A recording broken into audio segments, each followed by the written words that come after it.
ഇന്നൊരു അടിപൊളി bachelor special cooker beef കറിയുടെ റെസിപ്പിയാണ്. ഇതെൻ്റെ സ്വന്തം റെസിപ്പിയല്ല, ആംഗ്രി ഷെഫിൻ്റെ കോപ്പി അടിച്ചത്. എന്തായാലും നല്ല ടേസ്റ്റായിരുന്നു. ഇതിനു മുമ്പ് ഒരു ചിക്കൻ്റെ റെസിപ്പിയും പുള്ളിയുടെ ഉണ്ടായിരുന്നു, അത് ഞാൻ ചെയ്ത് നോക്കിയായിരുന്നു, നല്ലതായിരുന്നു. ഗ്രേവി കണ്ടാലേ അറിയാം, നമുക്കൊരു തേങ്ങ വറുത്തരച്ച പോലത്തെ ഒരു ടേസ്റ്റ്.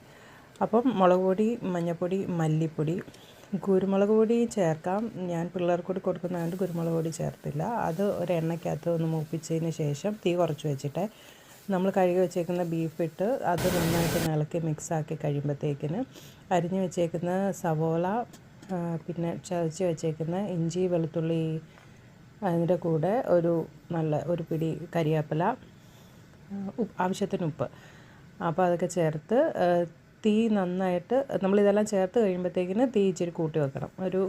ഇത്രയും നേരം നമ്മൾ പൊടി മിക്സ് ചെയ്തപ്പോൾ സിമ്മിലായിട്ടെങ്കിൽ ഇതിപ്പോൾ ഒരു മീഡിയം ഫ്ലെയിമിലിട്ടിട്ട് നന്നായിട്ട് മിക്സ് ചെയ്ത് കഴിഞ്ഞിട്ട് പിന്നെ തക്കാളിയും കൂടി ചേർക്കണേ. തക്കാളിയും ചേർത്ത് നന്നായിട്ട് മിക്സ് ചെയ്യുക.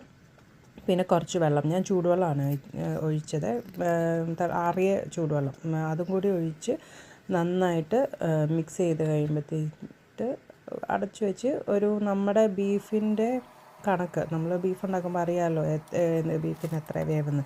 ഞാൻ ഒരു 6 വിസിൽ അത് കഴിഞ്ഞ് നമ്മൾ തുറന്ന് നോക്കുമ്പോഴത്തേക്കിന് ആവി പോയി കഴിയുമ്പോഴത്തേക്കിന് തുറന്ന് നോക്കുമ്പോഴത്തേക്കിന് നല്ല ബീഫ് കറിയായിട്ട് നല്ല ചാറുള്ള കറി. നമുക്ക് ഇങ്ങനെ വേണമെങ്കിലും സെർവ് ചെയ്യാം, പക്ഷേ ഇതൊരു തുറന്ന് വെച്ച് ഒരു 10 മിനിറ്റ് കൂടി നന്നായിട്ട് തിളപ്പിച്ച് കഴിഞ്ഞിട്ട് ഒരു 10 മിനിറ്റും കൂടി അടച്ച് വയ്ക്കണം. അടച്ച് വെച്ചിട്ട് എടുക്കുമ്പോഴത്തേക്കിന് നല്ലൊരു തിക്ക് ഗ്രേവി ആയിരിക്കും. നമ്മളൊരു തേങ്ങ വറുത്ത് അരച്ച് ബീഫ് കറി വെക്കുമ്പോഴത്തേക്കുള്ള ടേസ്റ്റ്, നല്ലൊരു കളറുമാണ്. എനിക്കെന്തായാലും ഇഷ്ടപ്പെട്ടു. നിങ്ങളും ട്രൈ ചെയ്ത് നോക്കണേ.